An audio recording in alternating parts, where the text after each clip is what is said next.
ఈరోజు తెలంగాణ బీసీ నాయకులు ఎమ్మెల్సీ తీన్మార్ మల్లన్న గారి పైన జరిగిన హత్యా ప్రయత్నాన్ని, వారి కార్యాలయం పైన జరిగిన దాడిని తీవ్రంగా ఖండిస్తున్నాను. ఈ దాడిలో పాల్గొన్న వారిపైన, దీని వెనక ఉన్న అరాచక శక్తులపైన ప్రభుత్వము కఠిన చర్యలు తీసుకోవాలని చెప్పి ఈ సందర్భంగా డిమాండ్ చేస్తూ, తెలుగు రాష్ట్రాల్లో ఈ ఆధిపత్య పార్టీలకు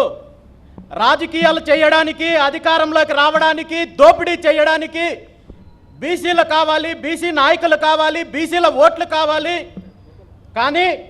బీసీలకు జరుగుతున్న అన్యాయం పైన బీసీలలో చైతన్యం తీసుకొని వచ్చి బీసీలను అభివృద్ధి దిశగా తీసుకెళ్లాలని బీసీల కోసం పోరాడే నాయకులు ముందుకొస్తే అణసివేసే కార్యక్రమం చేస్తారు, కేసులు పెట్టే కార్యక్రమం చేస్తారు, ఈ విధంగా దాడులు చేసి హత్యలు చేసే ప్రయత్నం కూడా చేస్తారు. దీన్ని బీసీవై పార్టీ తీవ్రంగా ఖండిస్తోంది. మరీ ముఖ్యంగా ఈరోజు తెలంగాణ రాష్ట్రంలో జరుగుతున్న పరిణామాలు చూస్తుంటే, తెలంగాణ సెంటిమెంట్ను అడ్డం పెట్టుకొని అధికారంలోకి వచ్చి 10 సంవత్సరాల అధికారాన్ని అనుభవించి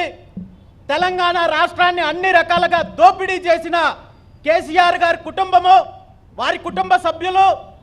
ఈరోజు వారిపైన ఉన్న అవినీతి కేసుల నుండి తప్పించుకోవడానికి,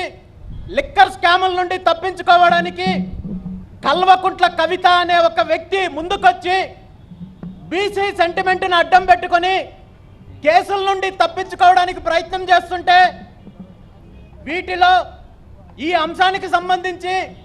ఎవరైతే బీసీ వర్గాలలో తెలంగాణ ప్రజల్లో చైతన్యం తీసుకొస్తున్నారో వాళ్ళ మీద దాడులు చేసి హత్యలు చేయడానికి ఈరోజు నీచంగా దిగజారిన రాజకీయాలు చేసే ప్రయత్నం జరుగుతోంది. ఈరోజు కల్వకుంట్ల కవిత గారిని నేను ఒక్కటే అడుగుతున్నాను, మీరు గతంలో 10 సంవత్సరాలు అధికారంలో ఉన్నప్పుడు బీసీల గురించి పట్టించుకోలేదు, బీసీ సమస్యల గురించి, బీసీల రిజర్వేషన్ల గురించి పట్టించుకోలేదు, పూర్తిగా రాష్ట్రాన్ని దోపిడీ చేసే కార్యక్రమం చేశారు. ఈరోజు మీ మీద ఉన్న అవినీతి కేసుల నుండి తప్పించుకోవడానికి